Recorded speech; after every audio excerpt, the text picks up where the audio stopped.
Hello, everyone, and welcome to Prime Time Live with Blake Timmons and Nathan Smith. I'm Lyndon Wilson. I am the creator of The Difference. The Difference is the platform which we air these shows each and every week. We're running right now about 12 shows a week, all different topics and different hosts. And I'm going to bring in Nate, and I'm going to bring in Blake. Good morning, gentlemen. How you doing? Fantastic. Doing well. Thank you. All right. So I called it prime time, but Nate, you're actually talking about we're going to rebrand this a little bit because you've kind of come up with a topic that I really like. I think that people are going to enjoy that. It's going to empower a lot of people. I know both of you are really committed to that. Always have been since I've known you. And so Nate, talk a little bit about what your plans are. We'll do that real quick, and then I want to get into the topic because it's really good. But Nate, just talk a little bit about what you're talking about on rebranding, and then give us a recap of last week's show. Sure. So there's nothing more frustrating to an audience than telling them that you're rebranding and then not telling them what you're rebranding to.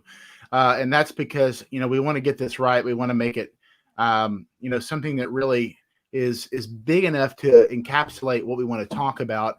And, we're just kind of milling around some different show names and whatnot. And I'm hoping, Blake and I have been doing a lot of talking. I'm hoping that by next week, we'll have it ready to go with some new graphics and whatnot. But the premise is what we really want to talk about, and we talked about it last week, and this will be kind of a good segue, is really the cost of losing freedom is what we talked about specifically last week. And I'll go into that a little bit. But ultimately, we just want to provide avenues for people. We want people to see that, there's a way that business has been done for a long time. They get a job, go to college, get a job, supposedly work 30 years, hopefully get a pension, hopefully get some Social Security. And there was a time in our history where that worked more frequently, but that time has come to a screeching halt. And there's just so many people that are trapped and frustrated. And even if you like what you do, certainly being grateful for the opportunities you have is something we would never, frown upon or be upset with somebody for having that gratitude. But sometimes that gratitude turns into complacency. And it's just because we don't know what's out there. We don't know the availability of the opportunities we have. And, Blake and I work in the world of finance, but that's not, we enjoy it, but that's a vehicle for us. So we want to empower people in business, helping them get in good positions, whether it be personal or as an entrepreneur. So that's really our goal, our heart behind what we want to do. And I intentionally kind of left that wide open and vague because there's so many ways we can go with that. And so we're super excited to kind of see what happens with the show over the next, we're going to be transitioning to twice a month, and I think probably weekly here pretty quickly. So anything else, Blake, you want to add anything to that or? Yeah. So I believe that we both have a passion for helping people to see who they were truly created to be, and then helping people to be actually who they were created to be. And I know that there's, I'm sure people that are happy with their jobs and, happy with the life that they've chosen. But I also know that there are tons and tons of people that are not, and we come across them every single day. And it just seems like when talking to them, it just kind of seems like there's just this, suppression in them of something that they thought they were going to be. And then the world hits them in the mouth and they think that just can't happen anymore. And so, like Nathan said, we have a passion for just empowering people, inspiring people, reminding them of maybe what they once knew or what they once believed, that some of those things are still possible. And you just have to change the way that you're thinking. We're so surrounded by these negative news cycles and these, maybe negative coworkers that have also given up. And so we're giving people hope. We're giving people an avenue and resources to break free of that mindset and maybe start just, thinking outside the box again, maybe to dream again. But to do that, I believe the very first thing that you have to wake up to is to change the way that you're thinking, because the way that you think is what has gotten you to the point that you are right now. And if you're not happy with that, then we want to change that. Well, let me mention this as well. I mean, Blake, you mentioned dream, and I think that we all, whether we're entrepreneurs, financially independent, whether we're working for someone else, we're all dreaming of more. Would you guys agree with that? Absolutely. That's just a natural human belief that we can have more. We want more. We may want to go on a better vacation. We may want more for our kids. We all want more. And what I love about what you guys are doing with your show is I think that some people that dream of more, that may be in that corporate cycle, they may dream of it. They just may not understand or believe that they can actually have more, right? It would be, I think some of the mindset you talked about, Blake, is it would be great if I had a nice boat. It would be great if I could take my family on this vacation. And it's a dream every year that we have. But you guys are actually showing a blueprint and a pathway to break free from the dream and get into the pursuit of the dream. There's a big difference, right? A pursuit of a dream and just dreaming. What do you think about that? Don't everybody speak at once. I thought you were talking to Blake. I was waiting for him to come up with some. I'm talking whoever wants to jump in first. Blake, you go ahead. So no, yeah, that's absolutely true. And so like you said, it's one thing to dream. Those are really just, a dream without action stays a dream. And so I say, when you actually have this dream and then you put actionable steps and have a plan, then it becomes a goal, like an actual attainable goal. This is not just a dream. I know what I'm going to do to make that happen. And so with specifically what me and Nathan have been able to do, we, a lot of times to start your own business or to become an entrepreneur, man, there's all kinds of risks and all kinds of things that you don't have knowledge about. And so, I know with, me and Brittany, we were like, man, I don't even know where to start. We had some dreams, but those dreams stayed dreams because we didn't have actionable steps. But with this one, this dream became a goal and it became a reality because one, somebody else took on all the risk for us, and then provided us the education and we saw all kinds of successful people around us, and we were able to those steps to achieve. Now, obviously, we haven't achieved all our dreams yet. We take a massive step. We've achieved our first goal, right, and being able to open our own agency. And so we definitely enjoy teaching others how to do the same. And that's, what Nathan said, we do work in finance. We're passionate about that and how we can help people achieve things that they didn't think was in the cards for them. I'm even more passionate about helping people to see that they don't have to wait until they're 70 to become financially independent. It's something that can happen much faster, but they have to get out of the employee mindset first. They have to change the way that they're thinking in order to take the steps to make those dreams a goal. Well, and I think that you're right there, Blake. I mean, we have an employee mindset. I think we touched on this on the last show about we are the sum of the 5 people that we are surrounded with, right? And if we are in the corporate world, and there's nothing wrong with the corporate world if you're happy with that, but if you're dreaming of more and you just don't understand the process of how to go out and work independently to reach those goals, this is what you guys are offering.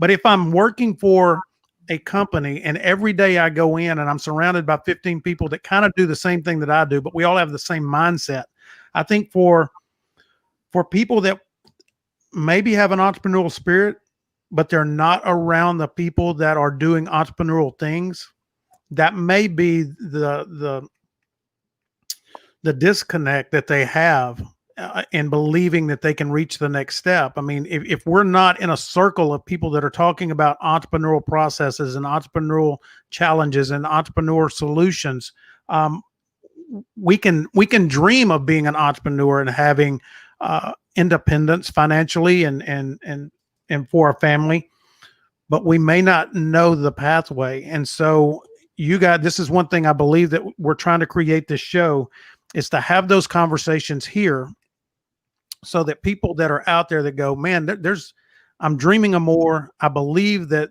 I have more in me. I believe that I'm capable of more, but I just don't know where to go. That's what we're trying to do with this show, right, Nathan? I'm going to go with you this time.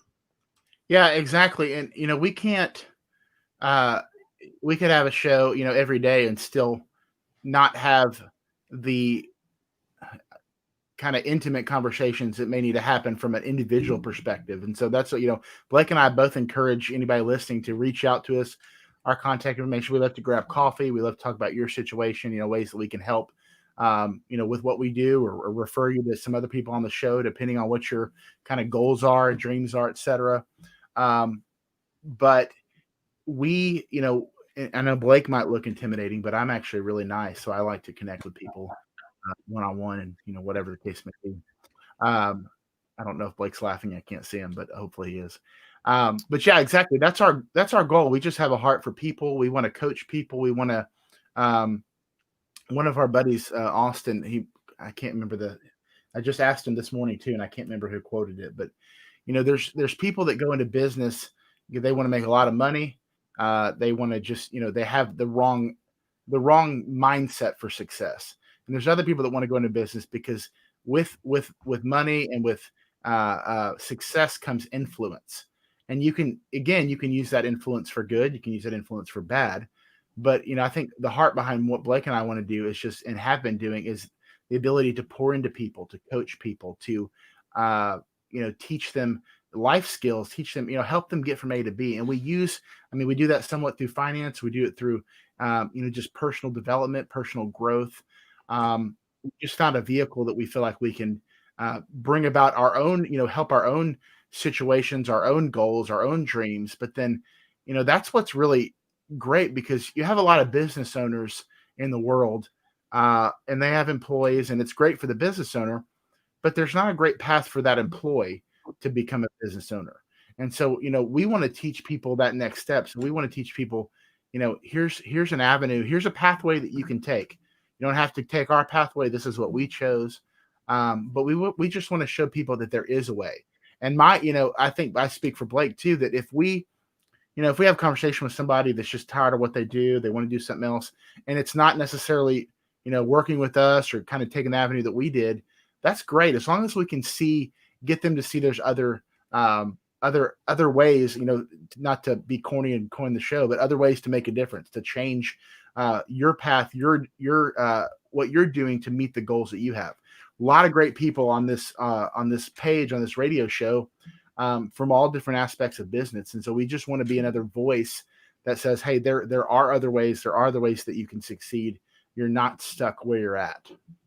And Lyndon, I thought you had, talking about on that point, as far as the setting, the atmosphere, the culture that people are in every day, if they're around people with the employee mentality that we referenced, it just becomes the norm, right? And it's similar to the small town mentality that we talk about. That it can be poison sometimes, and it's sad that people in certain situations never know that there's actually attainable things outside of their current situation, and they really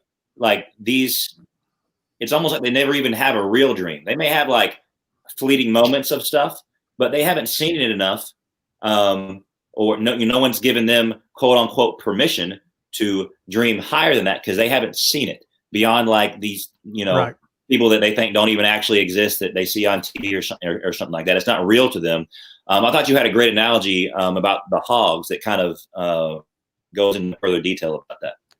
All right. Well, I will tell that, and it's kind of funny. I'm talking about hogs. I got my Razorbacks back there behind me. But all right. So growing up, everybody that knows me knows I grew up in a small town in Arkansas. I'm just a country boy from Arkansas that moved to Dallas almost 30 years ago. And of course, I lived on a small farm, and we had all the things that a small farm has. Well, there's also in the country, and especially now, they're kind of overrun with feral wild hogs. And back in the day, when I was young and before that, the old timers used to let those hogs run wild so that they didn't have to feed them at home and keep up with them, because hogs can be very destructive and they're hard to keep in a fence. Okay, if you try to pin them up, a hog is really difficult and it's really challenging to keep them in a fence. And so I'm sitting there one day and I had a couple of the wild hogs that we were going to feed out. And I know for some people this sounds completely foreign, but email me, I'll tell you what it means. And the hogs kept getting out. I couldn't keep them in a pen. And I was a teenager at the time. And my grandfather told me, he goes, the problem is, he goes, if you will build a pen of plywood so that the hog cannot see beyond the fence, beyond the containment barrier that you have, he will not even try to get out. The problem is you're using wire and they can see beyond the barrier. They can see beyond their containment area, and they see that where they are is not comfortable. Where they want to be outside of that has freedom.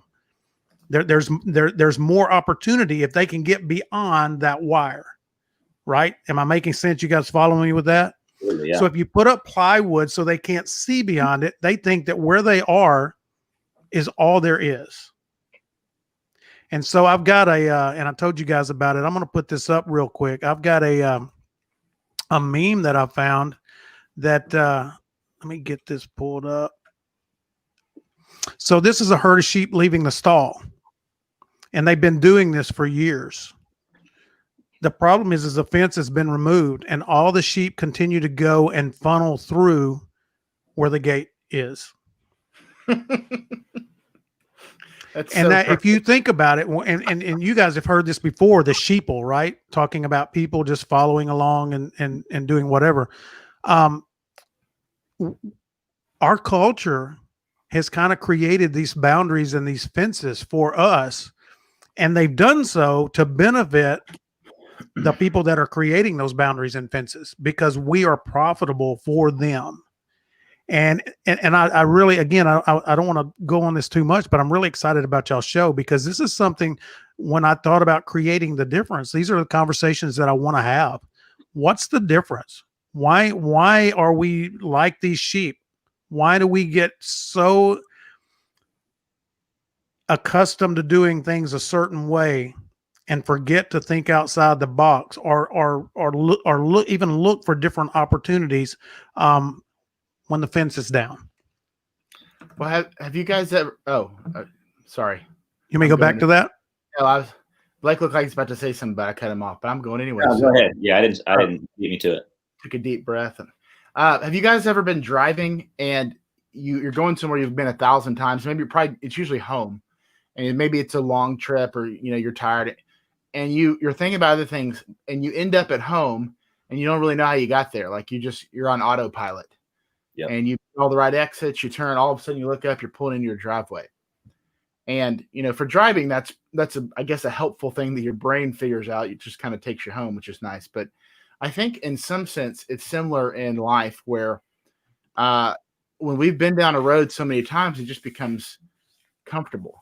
I mean, you can use a bunch of analogies. I mean, you can look at, if you guys have had pets, you got dogs that just, run back and forth on the fence in the back. They just wear that grass down. They got a trail there that they've just gone over and over and over again.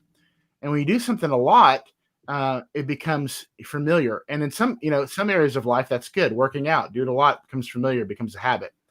But we've also created habits, and habits are created the same way. What is it? You do something for 21 days or something. That's what they say.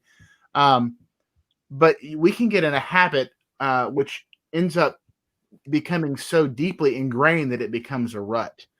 And I think you look at those sheep, I mean, you're thinking to yourself, well, golly, why won't one of them just kind of, cut in the line? But it is a mindset that says, I get up, I go to work every day.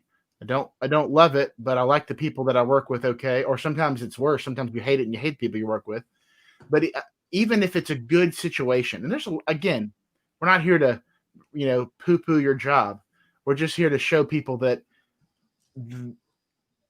it's worth at least entertaining, thinking, what's my end game here? What's my goal?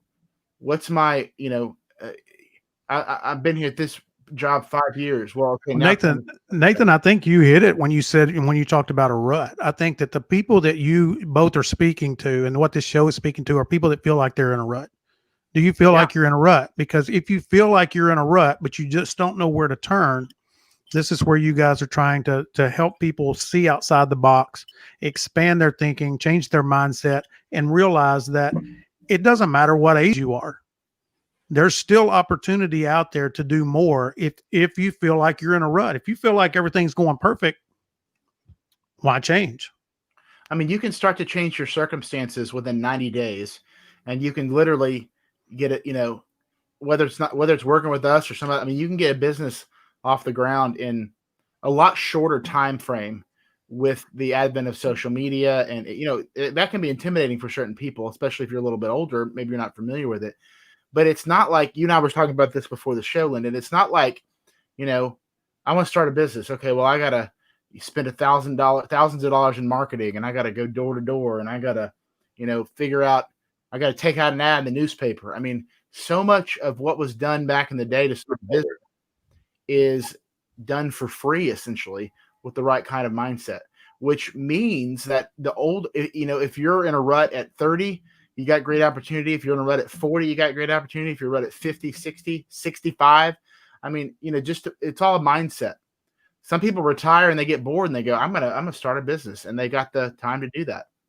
And so there's no point where you're beyond derutification. I just made up a word. It's not right. You had Blake both today. That's the his word was, I don't know. Passionable and derutification. I'm writing that down. I like mine better. Sorry, Blake. But anyways, this was on purpose.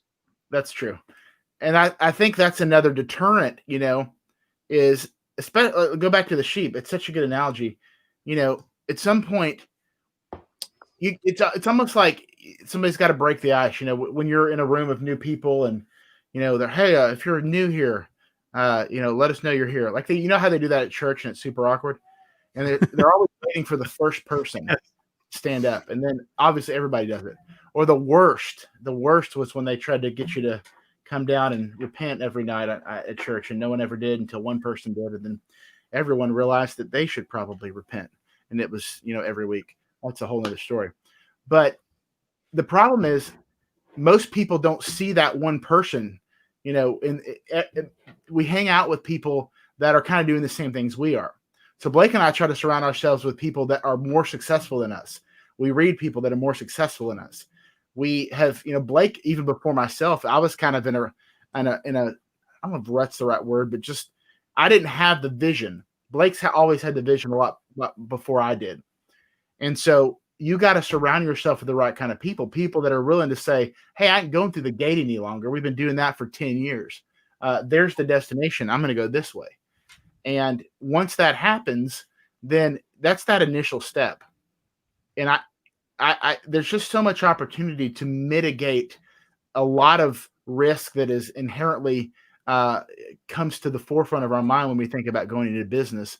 That is just not, it's not as risky as it used to be, honestly. I mean, depending on what you're doing, I mean, obviously don't just go throw money into something ridiculous, but there's just a ton of opportunity.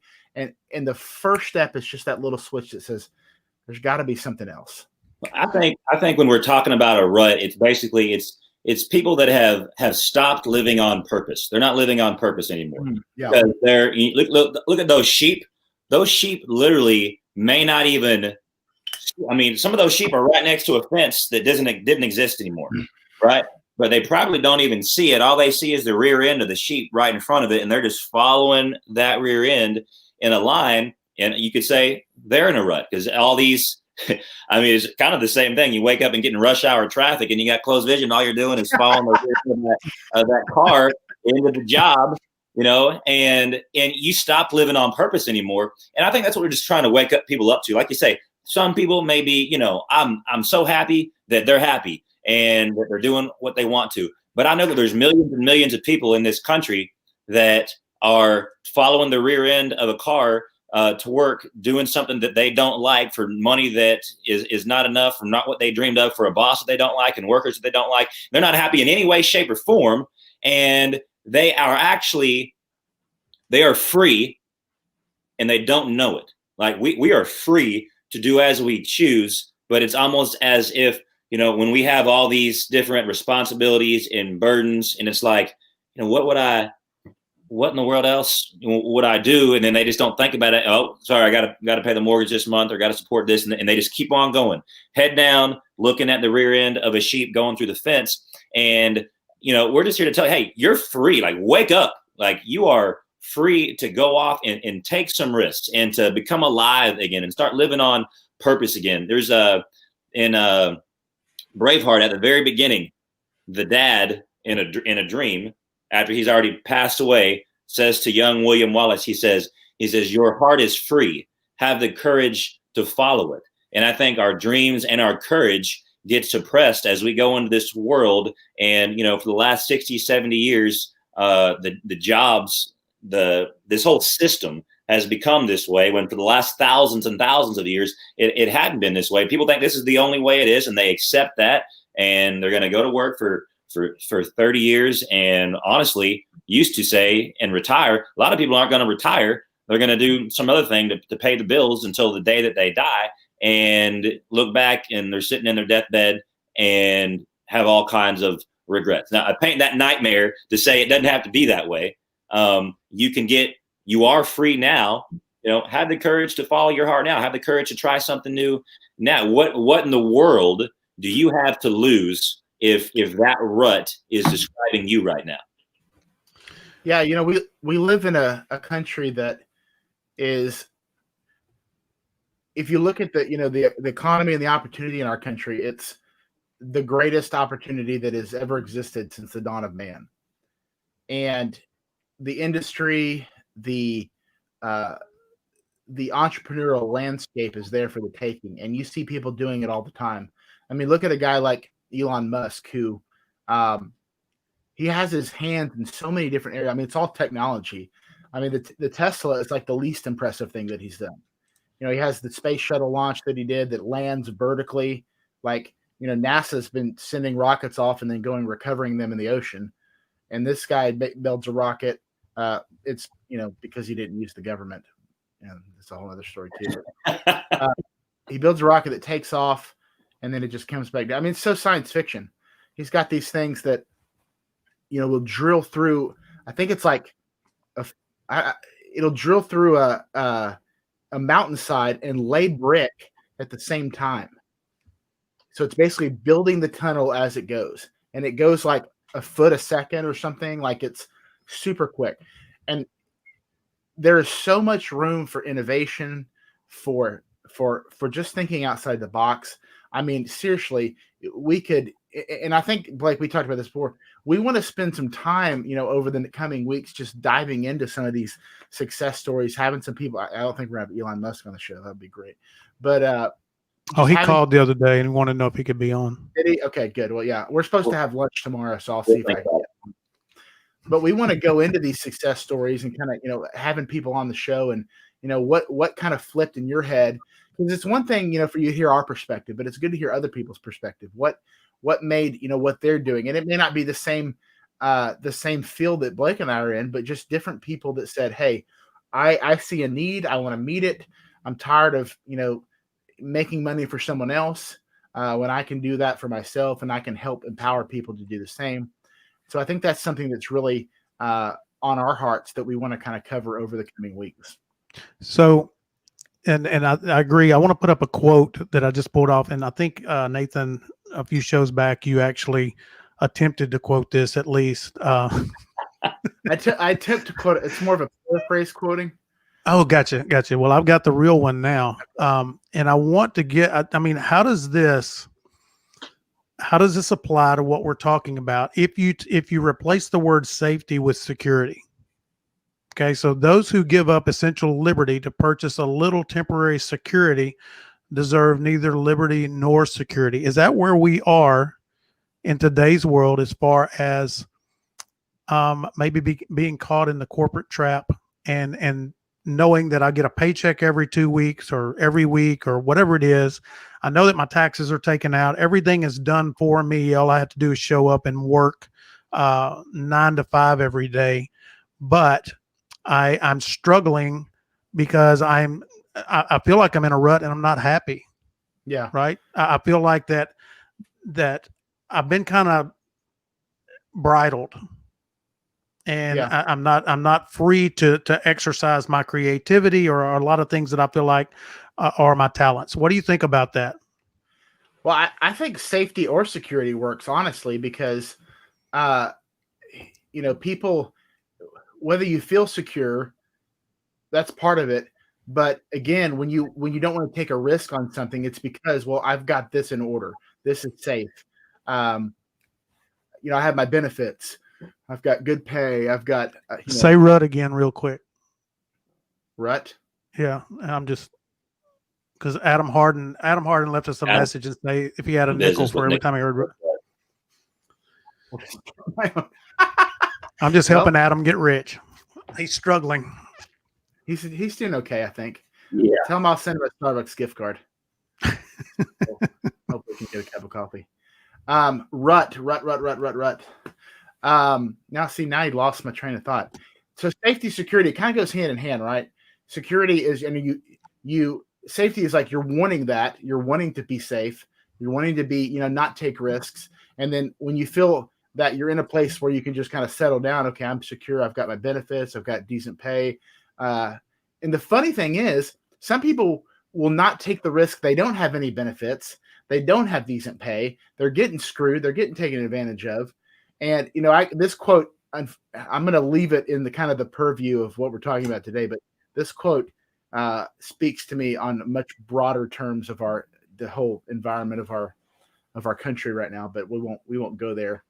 But yeah, to your point, I think it's very limiting. Like every time, look at Braveheart, for instance, or look at Blake's I guess not one of, but your favorite movie, Rocky. Anytime somebody achieves something great, they have to risk a little bit, right? So the first thing that you're achieving is, okay, you start a family, right? And that's risky. You get married, that's risky. You have kids, that can be risky. There's so many, our Blake and I's son are about a week apart. They're roughly 7.5 months old. And you just think of all the things that can go wrong, right? And as we've been extremely blessed, 2 healthy sons, and again, but there's a risk there. But you want to do that because the reward is great, right? The reward of having children and offspring, and finding somebody to live your life with. We both have wonderful wives, so we take these risks, and that's a good thing because now we have this family. We got to take care of them, so we got to get a job. Okay, well, we need to have insurance, okay, so we get benefits. Okay, well, we can't work forever, so we want to go on vacation some. So this job we have offers vacation, and we're going down this path of taking little risks that are necessary to fulfill our duty to take care of our family. Whether this is not just men, women, everybody. Whether you're single parent, single father, single mother, when you're taking those risks to take care of your family, I mean, you're a winner. You're doing the right thing. You're doing what you should. The problem is we take these little risks, but then we stop because it's almost like, okay, I can breathe. I'm paying my bills. I'm, we got a good place to live, roof over our head. And again, stop and be grateful. Always be grateful for where you're at and where you've come from. But there's always room to get to go further. And it's not because you're greedy. It's not because I got to have more. I got to be like this. It's because you have the ability to do it. So why stop? Why limit? It's like saying, we see how many athletes do we see that just, wasted their talent. Oh my gosh, so-and-so would have been the greatest athlete ever, but he got injured or he screwed up off the field or whatever the case may be. We have so much potential in our lives. And we just limit it. We just sit there and we just, we get comfortable. We get complacent. We get in a rut, Adam. We're in a dadgum rut. Well, we got to de-rutify. Let me ask a question. Let me ask a question real quick, Blake. Yeah. So you talk about taking risk, and obviously we all know that, but everything we do is a risk. I mean, I told the story a few weeks ago about my mother that worked for 19 and a half years for a corporation only to be laid off so they didn't have to pay full retirement. So she was taking a risk for 20 years that they were going to keep her, right? She's going to do all this work for this company, and everything that she put into it was going to pay off. That's no different than an entrepreneur. But let me ask this question, because I think it's really important. And me being around this for almost 20 years now, are we afraid to take those risks? Because if I leave a corporate job, if I leave a 9 to 5, and I take the risk, and I'm married and I have children, they by default take that risk as well.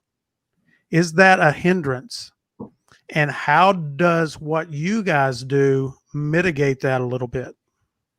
Well, I'll say this. So the kind of going piggybacking off what Nathan was talking about also, when you think about anything meaningful that you achieve in life, the fulfillment that you have from that a lot of times is in direct proportion to what the possible downside was, what the possible risk was, right? If why does it, you win the Super Bowl, you win the national championship, and everyone is, happy tears and grown men kissing each other and confetti, and it just looked like the most joyful occasion ever. But why is that so joyful? On the other side, there's a whole lot of other people with sad tears and agony, and those things are in they're opposites of each other, because if they didn't have that joy, they would have had agony, and it was a risk, right? And that goes along with the whole season about what you put into it. But on this quote, the tragic thing to me about this whole security thing is that it's all a lie, and that's tragic, because people think that security actually exists in this life. Why did your mom? She stayed there for 20 years because she thought it was the opposite of risk. She thought it was secure, when in actuality, she was taking a risk that somebody else was going to do the right thing and reward her for being loyal for 20 years. And they did the opposite. So it turned into a risk. And so, man, there is nothing great, like Nathan said, that you're going to do in this life without a little bit of risk. But to answer your question, Lyndon, and I believe that I am not averted to risk. I probably have too much of a high tolerance for risk. But amen to that. Amen. That's why you had so many surgeries. Do what? I said that's why you had so many surgeries. Yeah, that's true. I was going to say, everyone says that about me too. I would have been the greatest athlete in the world if I hadn't been injured so much. I hear that all the time. But in terms of your question about how we mitigate that. So what are the risks when you're talking about going out and starting your own thing, going into business for yourself, to be specific here? There's risk. There's, probably the most, when we talk about security, most of the time people are talking about money, right? Am I going to put my family in a situation where we're about to be homeless, where I'm going to struggle to pay the mortgage, where I'm going to struggle to put food on the table? How much money do I have saved up? How long can I afford to take this risk?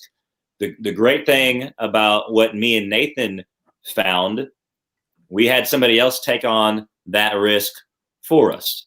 And so we basically, in terms of the biggest risk, which is money. And so we talk about money. What's the idea? You better have a great idea. You better, find a need and fill it in a massive way. And then time. Me and Nathan were able to start this out part-time, which is a tremendous blessing, that you don't have to leave the security of your own income to go out and start your business. And most people don't know that even exists. And so mitigate the risk of money. You don't have to put up any money down. The idea is already in place for you. You just kind of come and learn it.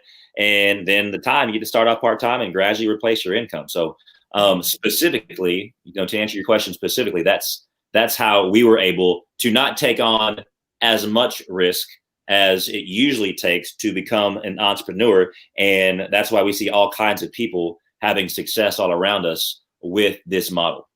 Okay. Yeah, and if I can piggyback that real quick, Lyndon, have you guys seen the movie The Founder, about the history of McDonald's? Yes. No. On Netflix. Despite the fact that Ray Kroc might be a complete ass, I'm not sure in real life, according to the movie, he had even the foundations of McDonald's were started with a system. So McDonald's, if I recall, I think it was 1955, and there were two brothers, right? The McDonald's brothers. I don't remember their names, unfortunately, but they had this one location in California. People to walk up to it, and Ray Kroc was, I think he sold mixers or something like that, if I recall. door to door, business to business, just a drain. I mean, he wasn't successful, and he goes to this only McDonald's, and he sees that these guys have created this system that allows for food to be cooked, ready to order, hot, assembled in this very Henry Ford like assembly line type of thing. And he orders his food. He's like, I don't even think they called it. I think it's called a hamburger and fries is what you had. He orders it. They turn around. It's there hot, and he's amazed by it. Right? He's just like, what is going on? This is incredible. And so he sees the potential there. And I'm not going to go through the rest of the movie, but obviously, McDonald's becomes a franchise model. There's, they have all these people buying into their franchises. But even McDonald's, with the success that it has and its billionth hamburger that they keep reminding us about every single day, there was a system, a structure in place. And I think that's what you're looking for. If you want to do something, there are a lot of structures in place that are going to help you be successful. That's what's been the backbone of our success, right? So it's not like Ray Kroc maybe perfected that system, but he didn't invent it. He saw the potential. So, there's avenues, there's areas to go into business, whatever you're passionate about. But you got to look for that system. The system is the key, because that's what's going to mitigate the risk. If it's a good system, don't just willy-nilly go do anything.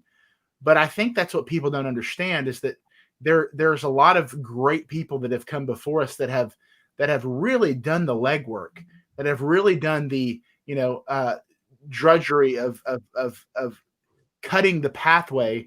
You go to this forest, right, that has, or this development. Well, what they got to do first? Well, they got to clear it out. They got to change the soil. They've got to level the foundation. They got to do the surveying is what I'm trying to think of. And there's people in the business world that have done so much of that for us, and we've just got to find the right plot of land to build our house on, essentially. And that's what's available. That's what Blake and I have found, and it's available for so many people. You just got to realize that it's there, right? It's there and it's available. I hope that made sense. It does, because I think a lot of people are afraid to take that step because they don't feel like they're going to have the right support system. And that goes back to what we were talking about before, Blake, about being surrounded with other employees. You can't reach out to them to get their help in building a business because they're employees just like you. And if you've spent 5, 10, 15 years going to work every day in that circle, you probably haven't created a circle of resources that are entrepreneurial minded, right? And so it is scary to come out and start. I mean, I've done this since I was 24 years old. And I've failed more than I've succeeded. And most of my failures have been because I didn't have a resource to go to help me understand or put in place a process that would have helped me get to the next level. So at some point in time, you just kind of go, okay, well, you count your losses and you move on. And I've tried to go back to corporate a couple of times. Didn't work out for me. I just don't have, I don't have that mindset. I just can't. I'm not a corporate. The greatest thing about being an entrepreneur and running my own business is I'm not going to fire me. That's just the way it is. I have that security every day. I know that I've got a job. And I say that tongue in cheek, but because you have to produce. But I want to put up another, and you guys, I think, probably saw this meme yesterday, or the one that I created. Success favors the bold. It doesn't matter whether you're an entrepreneur or whether you're an employee. If you're not bold in what you're doing, I feel like you're never gonna reach potential. And Blake, I've known you for, oh my God, I don't know how many years now. 45 or 50. What are your thoughts on that statement? Success favors the bold, because I know, Blake, that you're bold in what you do. You've been bold in everything that you've ever attempted. Yeah, well, I mean, yeah, I obviously 100% agree with that. I don't.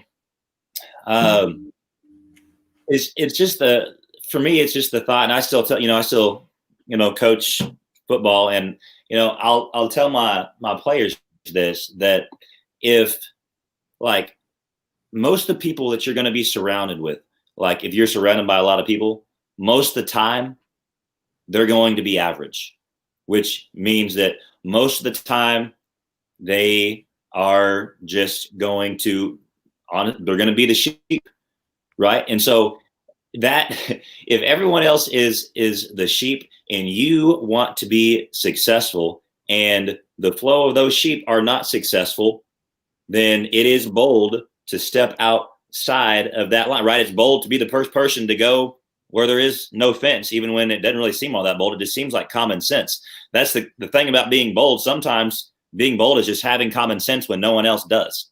And so, but I always tell them, you realize, like, if you really want to be successful in life, most of the people around you need to think you're crazy, because everyone else is just going with the flow. And so honestly, that's another way, maybe that's a more bold way to say you got to be bold, is that most people need to think that you're going to be crazy. But I mean, if you really want to achieve something high, that's not common, right? Most people are common and they're not going to achieve anything high. So you have to have the courage to step outside and say, in football terms, when everyone else is going in, he needs to be out, running, working on drills. When everyone else is out partying, he needs to be home before watching film, right? That seems crazy. Why don't you just go and have a little fun and do what everyone else is doing?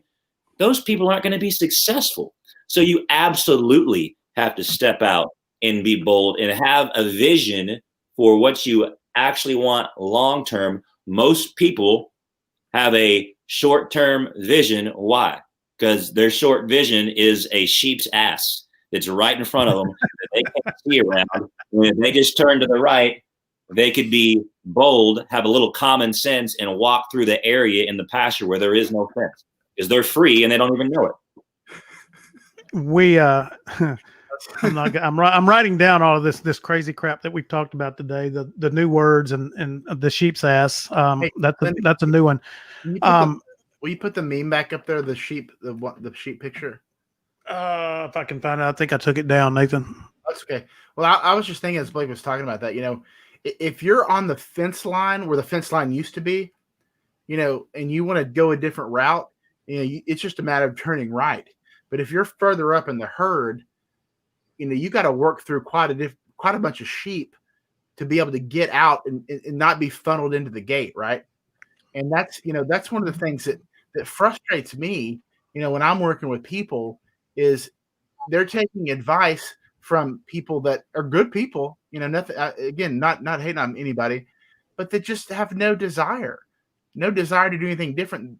They're taking advice from the same people that are in the same circumstance. Like the sheep turns, well, which way should we go? Oh, this way. And, well, which way should we go? Well, this way. And they just keep herding in. So sometimes, to Blake's point, you've got to intentionally surround yourself with different people. Not that, not better, but people that have different qualities, the qualities that you're looking for, which is a business mindset. And you got to pass a lot of sheep's asses to get there, unfortunately. And it can be different. It can be difficult. But if you keep moving in the same way, you're going to be funneled right in to that same gate that you've always been into, and you're going to pass every opportunity that has come before you. So, and I agree with that. I want to go back to what Blake was talking when he talks about the players. One of the things that we've talked about a lot on the different shows that we've had is transforming the acceptable into the exceptional. And I think in order for us to be able to do that, sometimes we have to start looking around us and see who is being exceptional and start imitating what they're doing. And I think we'll see a lot of that boldness. We'll see that sheep step across the line and, try to be the first one back to the barn or wherever they were headed. But I think the rut that we're talking about, I think the people that I know for me, when I felt like I've been in a rut, when I really evaluated where I was, it's because I was doing an acceptable job. I was doing enough to get enough, right? I was doing enough to get enough. That's acceptable, but I was bored. I was completely bored, and I wasn't happy with myself because deep down, I felt like I wasn't accomplishing as much as I was capable of. And excuse me, when that happens, I start looking for the challenges of those people that are doing an acceptable job. And Blake, I know that you and I have been in the weight room together quite a few times. I always kicked your butt, but anyway, I admire your effort. But Hey, we push. it's been a while now. It's been a while now. If you want to get back into it, Dude, I'm too broke. I'm broke down. I wish I could. But we did challenge each other back in the day. I mean, even when I was coaching and you were playing, we challenged each other on the field. We had a good time. We had a good time pushing each other, and that's one of the things that I really cherish about my time coaching and coaching at Dallas Christian. Not only the relationships I made, but just the fun that we had by challenging each other to be better than what we were. And there's something about feeling alive when you're in that circle of people that's always challenging you and doing it from a fun perspective. Yeah, no, absolutely. I would agree with that. And that's why I always, on that point, one of my favorite quotes, and I've shared this before, is, when you're thinking about what you want to do, don't think about what the world needs or what, whatever need you can feel. Think about what makes you come alive, because what the world needs is men who are fully alive. And Right. So when I think about it, even with this, I still love, and I'm still doing that. And I love those relationships. I love the relationships that I've had from the past. And I love the relationship that I have now. That's what it makes me come alive. Do I make any money off that? No. Right. So, but I am creating something that gives me the freedom to go out and do things that make me come alive. And I don't have to worry about getting paid for what's making me come alive, because I have, financial freedom streaming in from another pipeline. There's a lot of times people say, hey, just figure out what you're passionate about and go do that thing. When actually that can be horrible advice. There's a guy, a guy that's very successful in our business. He's a great handball player. He said, you know what, if I would have followed that advice, I would have tried to become professional handball and I'd be broke right now. So he created a very great pipeline of income though. And he goes and plays handball for free because he loves playing handball. But I know that's probably not the point you were taking that though. But a lot of this is any good business. I was fortunate enough for my grandpa to teach me this growing up. All good business is great relationships. All great businesses is great relationships. And if you're somebody that and invest in people and empower people and develop these relationships, then you have the ability to be successful in business. And that's what I love about what we do, that I know the more people I invest in, the more people's lives I make better, the better quality of life I have for me and my family. It's just a great way to live your life. And you're going out and seeking, how many people's lives can I make better today? And how many relationships can I foster today? It becomes because I believe that's what God created us to do, is what a lot of this goes back to. I And agree. he created us for relationships. He created us for community, and that just, it makes you come alive. And I love that. I agree. And it goes back to the Zig Ziglar quote, if you give them what they want, you'll get what you want. And I think if we focus on serving and get into that, I mean, Blake, I totally understand what you're talking about in the coaching aspect. We figured it up one day. Coach Felker and I were in there, and all the hours that a coach puts in, you make about $1 an hour, maybe. And sometimes, and if you're doing really good and you get into the playoffs and you go pretty deep, which at DC, that's kind of common. I think you end up in a negative. You're probably paying them to coach. But it is drastically down, working for free, doesn't it? It is, but it's still rewarding and it's serving, and you're helping those young. I mean, some of the greatest relationships that I have to this day are with the guys that I have coached that are now adults. Some of them in their 40s, which that's kind of crazy to me. You're pushing that, aren't you, Blake? Pretty close. But It's you know, not- they become professionals, just like Adam Harden that commented. I mean, watching you guys, coaching you and watching you develop and become professionals that you are, the things that you learned through sports and how you're applying that today. We're going to be doing a different show on that at some point, but I'm still being rewarded for that time that I spent with you guys. And then we get to come on and partner up in this capacity to deliver messages that we hope can help and change people's lives. We got about 4 minutes left. So I want you two to talk a little bit and get ready to close us out about how people can get in touch with you if they're interested in finding a way to kind of break free from what they've been doing, create a business, as Blake said, that you don't have to give up your current job right now until maybe you replace that income and you have that security. So Nathan, I'm going to let you start first. Since you're long-winded, I will cut you off when I need to so that Blake can finish this up. And I mean that in a loving way. It sounded loving, so that's good. I was really taking it. Just for that, I'm done. I'm going to say two. No, I'm just kidding. I'm going to go for 45 minutes. Now you made me forget the question, but oh yeah. So, Blake and I we like building relationships. We love talking to people offline. I think our contact information is on the difference page, and it usually scrolls up here. But for me, the way that we operate is about as little risk as you can take.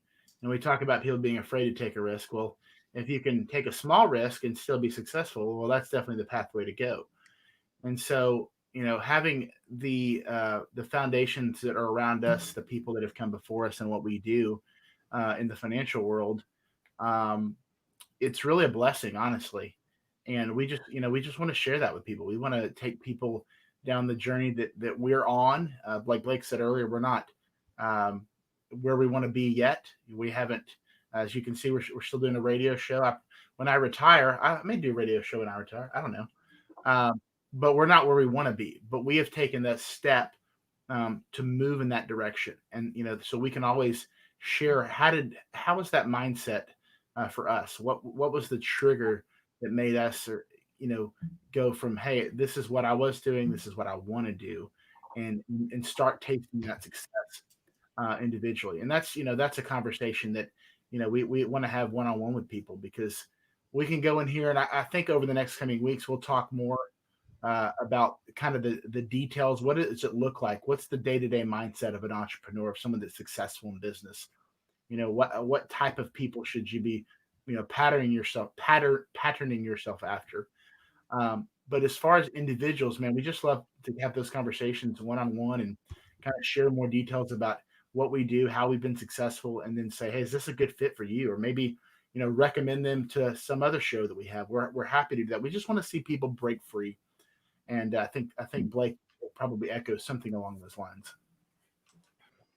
Yeah. So I would say, it's funny because we've been talking about a risk, and and this is not, it's not a compliment nor derogatory, but I'm probably the most risk tolerant person that I know.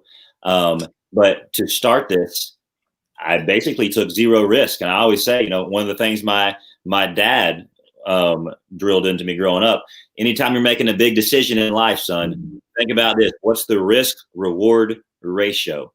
And so with what me and Nathan are doing, it's as close to zero risk as you can get, and the reward is limitless. And so and that's why it almost seems too good to be true to people. But I mean, we're living testimonies that it is true. And so you have an opportunity to be an entrepreneur and take zero risk, have limitless reward. To me, it was a no-brainer. So me and my wife, we have our own page going, Blake and Brittany Timmons, now on Facebook. We'd love for you to go like our page. We're trying to provide value to as many people as possible there, and we're going to start doing some live videos. So go follow us there. That'd be awesome. And we'd love to just start conversations with you and develop some relationships to all our listeners out there. All right. Rebranding. When's our next show? Tell everybody when our next show is. Same bat time, same bat channel next week. It's 11 Next a.m. week. on Wednesdays. 11 a.m. on Wednesday. We will be back with a new brand, with a brand new brand. And so we appreciate everybody for tuning in today. If you want to know more, these guys are great business consultants as far as getting started. Get in touch with them, talk to them one-on-one. They'd love to talk to you. And it may not be what they're doing, but they're happy to help, because I know that they both love and enjoy helping people and helping see people do better. So with that, we're going to close out, and we'll see everybody here next week. Thanks, guys.